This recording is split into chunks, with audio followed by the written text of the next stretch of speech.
చూసినావు అన్న ఇంత ఆకలితో ఉండి కడుపెందుకు మార్చుకుంటున్నావు? చెల్లె కూర బాగున్నది. ఎవరండిలే? చిన్న చెల్లె వండింది అన్న. చిన్న చెల్లె తిండిపోతా అనుకుంటాం కానీ అది వంట కూడా బాగానే చేస్తుంది. అలా బర్రెలకు గడ్డేసే టైం అయింది. పోవాలి. అన్న పెద్ద బావ ఇటు వస్తాండు, నువ్వేమనకు సైలెంట్గా ఉండు.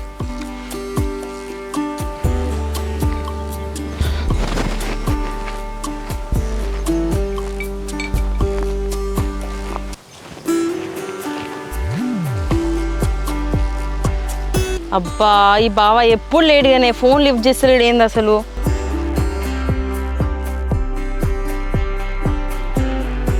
బా చూడు ఎంత నిమ్మలంగా వస్తాండో. బావా ఇది బైక్ అనుకుంటానా సైకిల్ అనుకుంటానా? నిమ్మలంగా వస్తానవేంది? ఈ పొలాల్లో అలా నడపడం అంత ఈజీ అనుకుంటున్నావానే? ఇక్కడ కొంచెం అటు ఇటు అయినా స్కిడ్ కింద పడడమే కదా బావా, మరి ఏమన్నా అంటే ఆ